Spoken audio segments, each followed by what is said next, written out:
Well, good morning. It is good to be with you all this morning. I'd like to give my thanks to Brother Matt for allowing the invitation for me to be here, and for the elders for allowing me to be here all the same.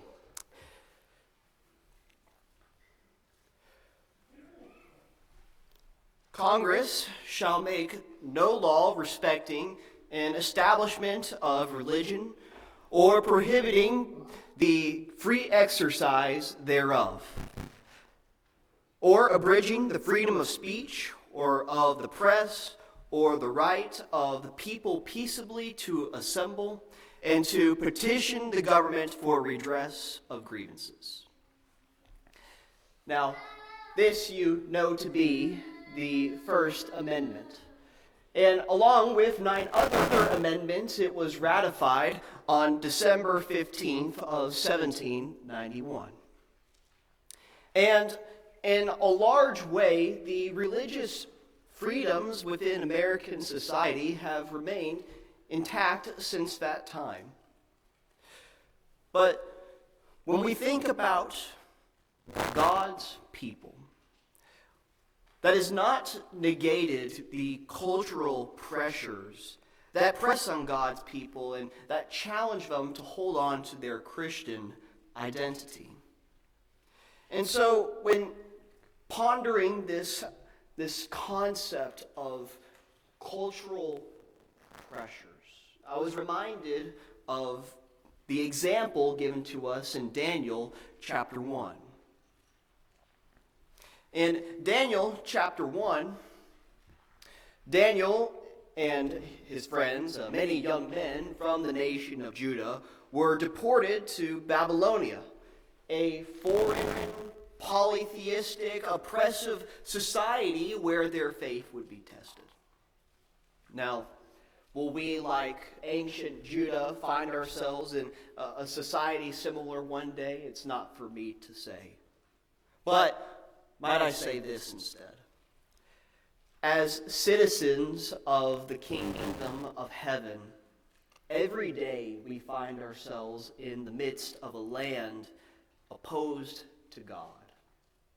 Therefore, this is not just a there and then problem, something that may happen far off in the future. This is a problem that you and I deal with each and every day.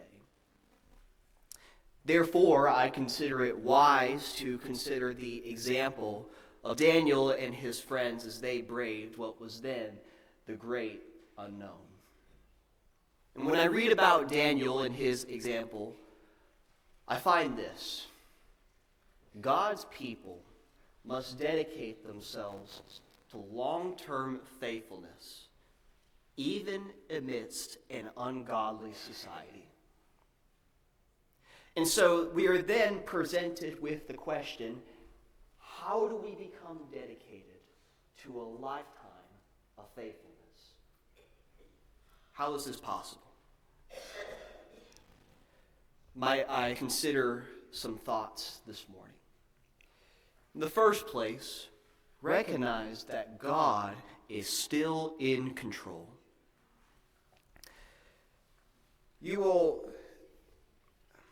When we lose sight of who is in charge, it often follows that we lose direction on where we ought to go.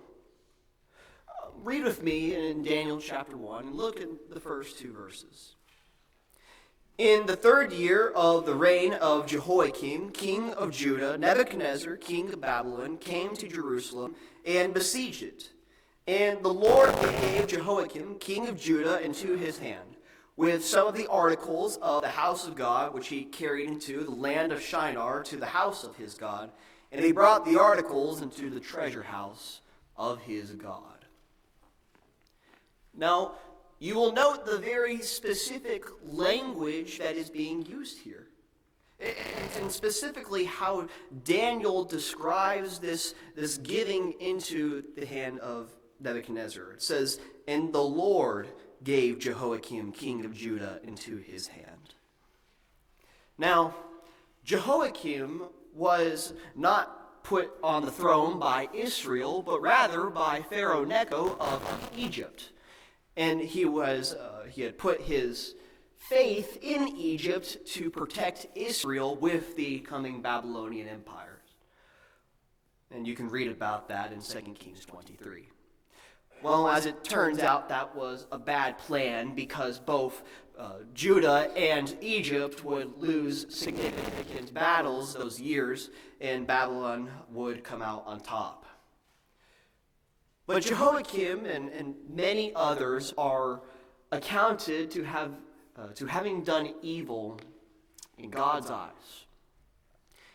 A prophecy that had been made long before, as far back as Deuteronomy 28, had finally begun. God's people were to be carried away into a foreign land, a land of captivity. And the beginning of that process has finally started.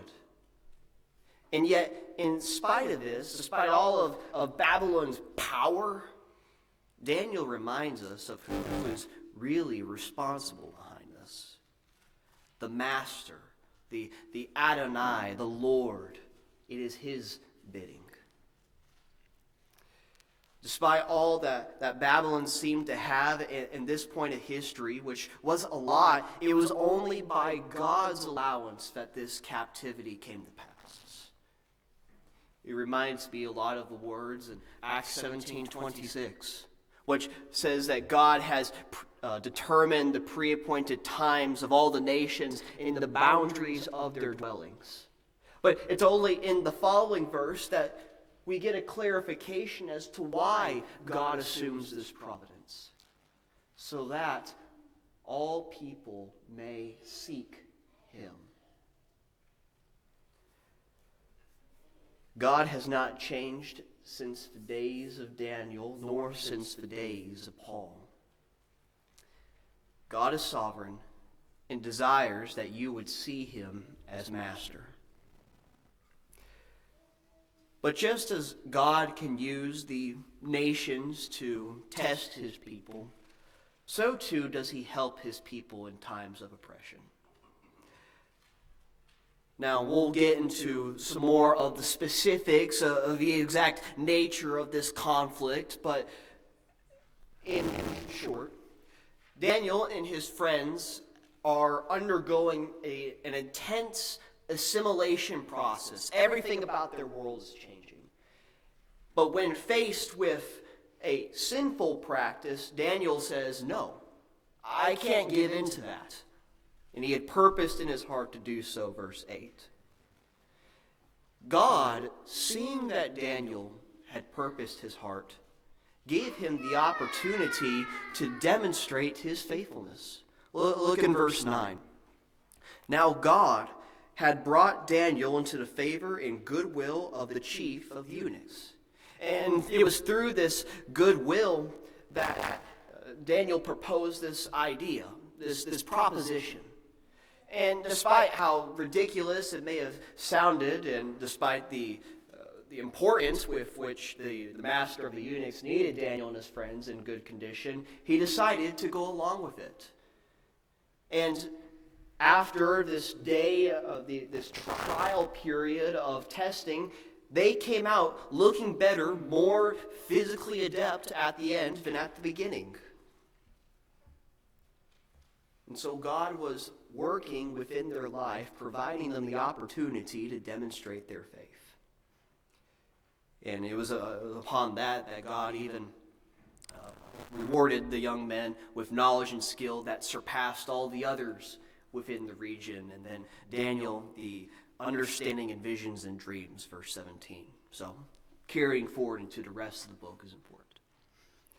Now evidently God is working within the lives of these people. And when I say God helps faithful people, this is what I do not intend to say. I do not intend to say that bad things won't happen. Jesus was the most faithful person to ever walk the earth, according to Hebrews 4:15. And he died the death of a criminal on a cross. Paul was one of the most faithful men in the world at his time, and He was chased off, stoned. He was pursued, persecuted. Bad things can happen to good people. But perhaps what I intend to convey is a message closer to that of what's found in 1 Corinthians 10:13. No temptation has overtaken you such as common to man. But God is faithful, who will not allow you to be tempted beyond what you are able, but with the temptation will also make a way of escape, that you may be able to bear it. God will never force us to sin.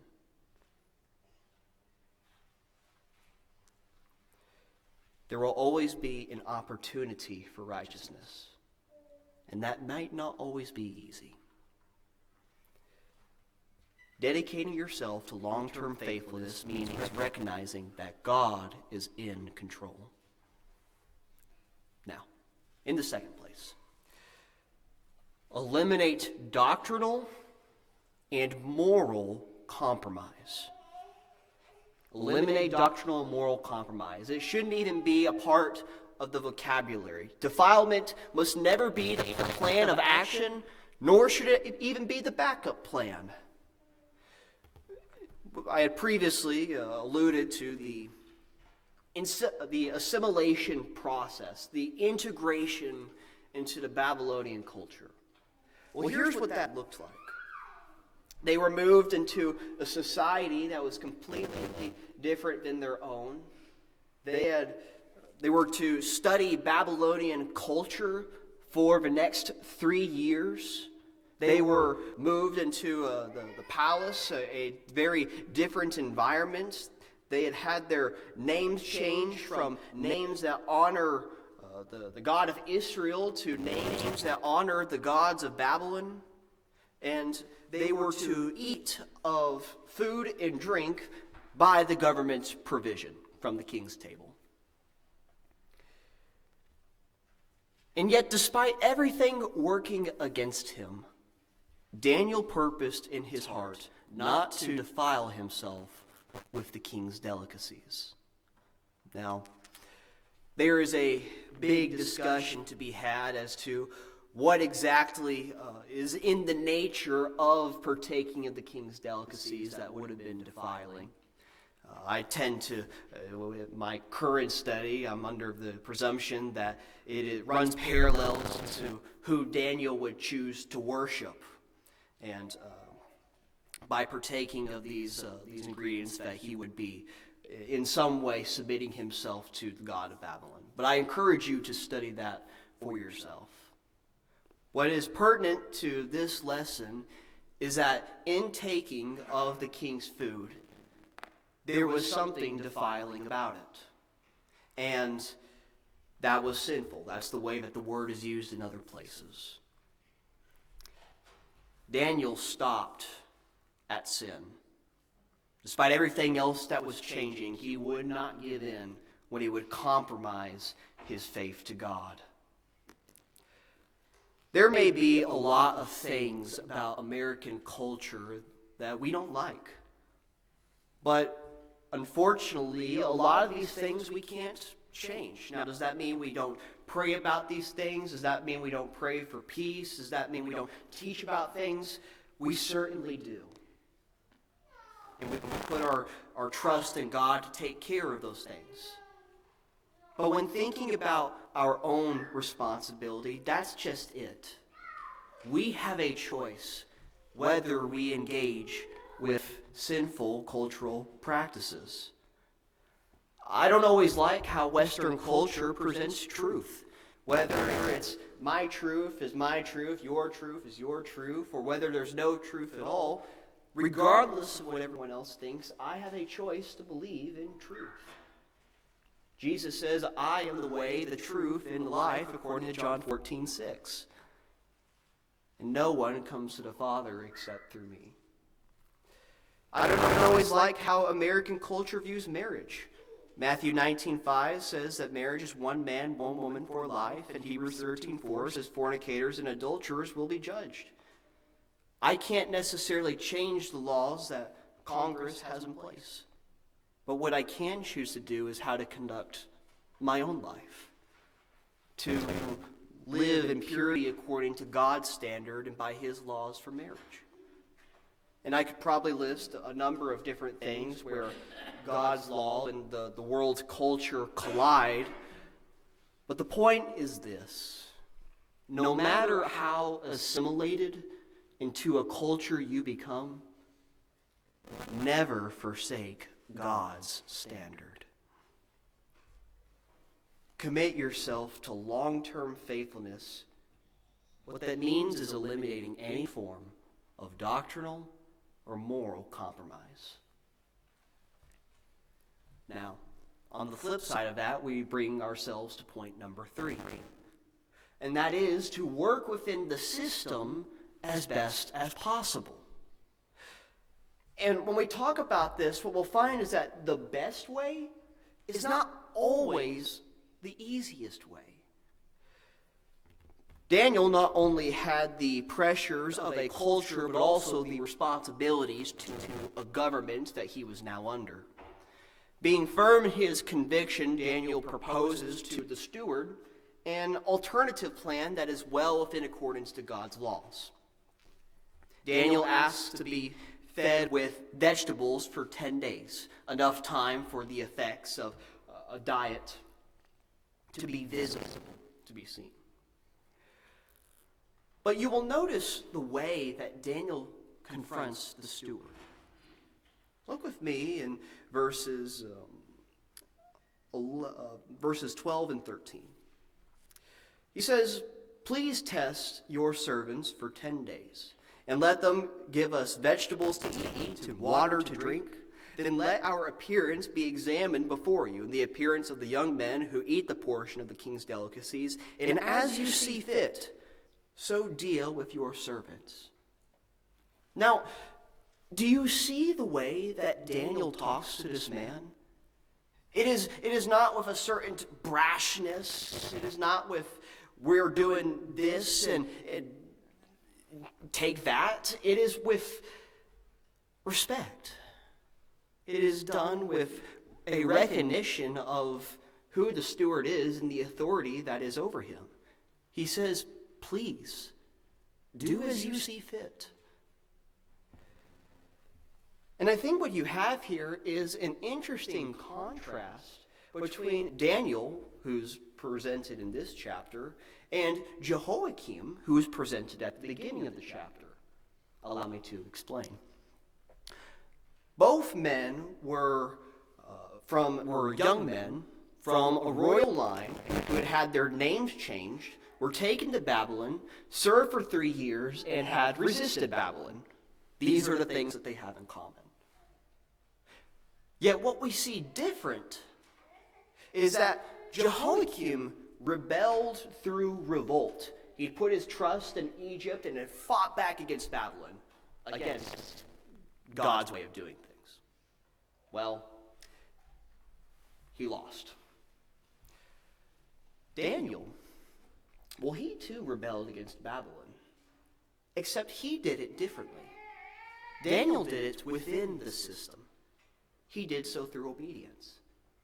And as the end of the chapter indicates, he won. Well, in Daniel's case, his obedience was a legal one. That is the most direct application in terms of principles like from Romans 13, 1 through 7, on the obedience to the government. The principle is such that any time we have a responsibility to anyone other than God, we are called upon to use wisdom on how to fully please God, yet also remain respectful of the other party, working within the system. I believe Jesus used a form of this tactic whenever he confronted the scribes and the Herodians. In Mark chapter 12, verse 17, when he said, "Render to Caesar the things that are Caesar's, and to God the things that are God's." The very short and convenient thing would have been to say, "Pay your taxes," because that would have been correct.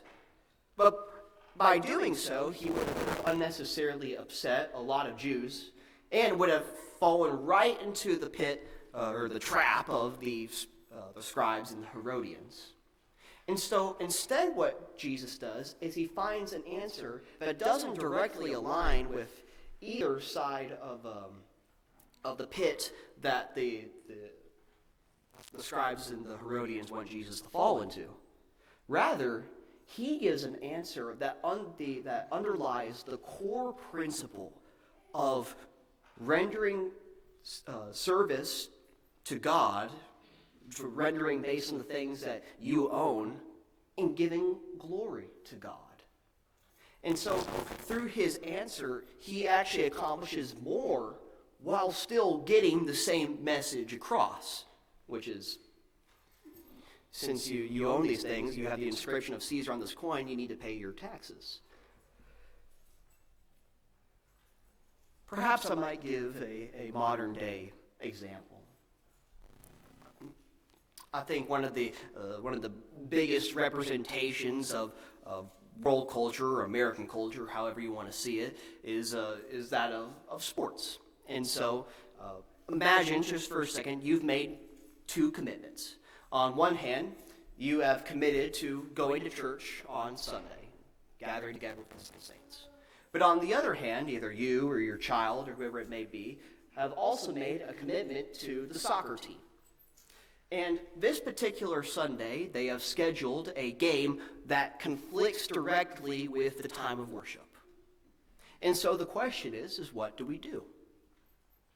Well, in one sense, certainly the correct answer, though maybe not the most,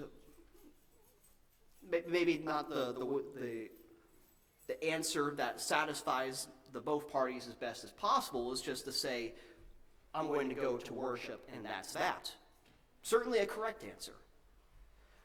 Let me make it clear that the compromise is not to go to the game on some Sundays and then, the soccer practice on other Sundays, because that would be a direct violation of Hebrews 10:25. Therefore, we've violated our last principle about not compromising. Rather, if this game truly is the exception where they happen to change the schedule, might one explain to their coach that it's not because of laziness that I'm missing practice? Let me make it up to you. Let me make it up to you at a different time or in some way. Let me do extra reps, or I'm committed, but I also have other important commitments. Now, note, the key here is that we are not compromising our service to God. Will that always work? I don't believe it will. Could it work? Maybe. And maybe there's a little more wisdom in explaining things, just as Daniel had explained his convictions to the eunuch, or to the master of eunuchs. If the whole situation can be evaluated, and there's no harmony or balance that can be found, then choose God 100 times out of 100. But if there is an opportunity where we can be fully pleasing to God and fully respectful to the other party, then we're called to choose that option, even if it's not the easiest option or requires more effort. Committing yourself to long-term faithfulness means looking for ways to put God first, always, but also giving respect to your fellow man. Which then leads us to the final point.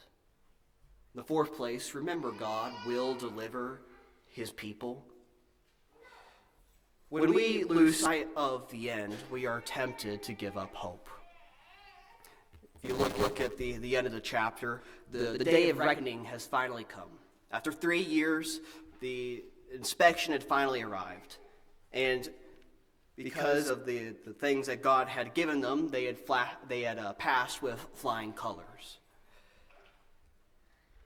But then at the end of the chapter, we're given an insight not only into Daniel's future, but the history, or the future of Israel's history. It says at the very end Thus Daniel continued until the first year of King Cyrus.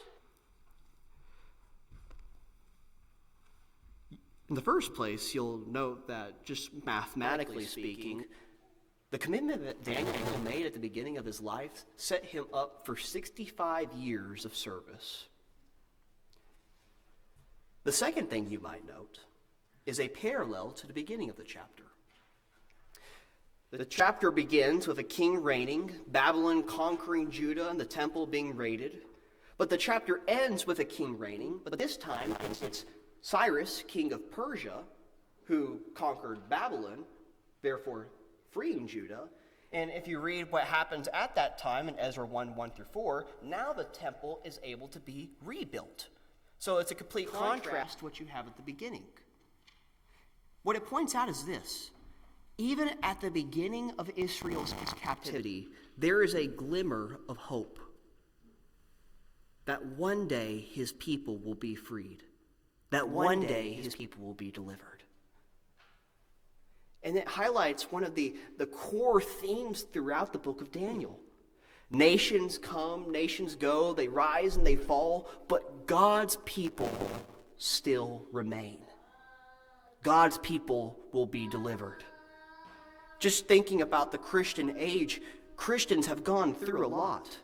Yet God's people, his character, and his promises still remain. I said at the beginning that as citizens of Kingdom of Heaven, we presently find ourselves in a land opposed to God. But just as that is true, we also actively look forward to a deliverance from it. 1 Thessalonians 5:9-10 says in the context of the second coming, "For God did not appoint us to wrath, but to obtain salvation through our Lord Jesus Christ, who died for us, that whether we wake or sleep, we should live together with him." There is hope. Committing yourself to long-term faithfulness means being willing to endure hardship, knowing God will deliver his people. We must prepare ourselves for a lifetime of service. And I might add as an addendum to that, come what may. Whether cultures change, governments change, people change, society change, morality changes, whatever changes, God's people must be dedicated. And they do so by submitting to God's sovereignty above all else, by eliminating any form of compromise from their thoughts, by spending time in the best way possible with their given circumstances in a way that honors God and honors people, and by keeping an eternal perspective that God will carry his people through. And it was the commitments that Daniel and his friends made at the beginning that paved their way for a legacy of faithfulness. Are you prepared to serve God for a lifetime? Might I encourage you to make these commitments in your own life? And I know that many of you probably have. If you have not made those commitments in your life and you're wondering what we're even talking about, and you're wondering what does it mean to make a commitment to God, perhaps the foremost of which is to become a child of God, to become a part of his church, that you might be with him. You might have a relationship with God. You might have the promise of the resurrection. If you are wondering what needs to be done in order to make that happen, talk to me or any of the elders here at the congregation, and we would love to be able to go into God's word with you and to study what you must do to be saved. If you have any needs this morning, please come as we stand and sing.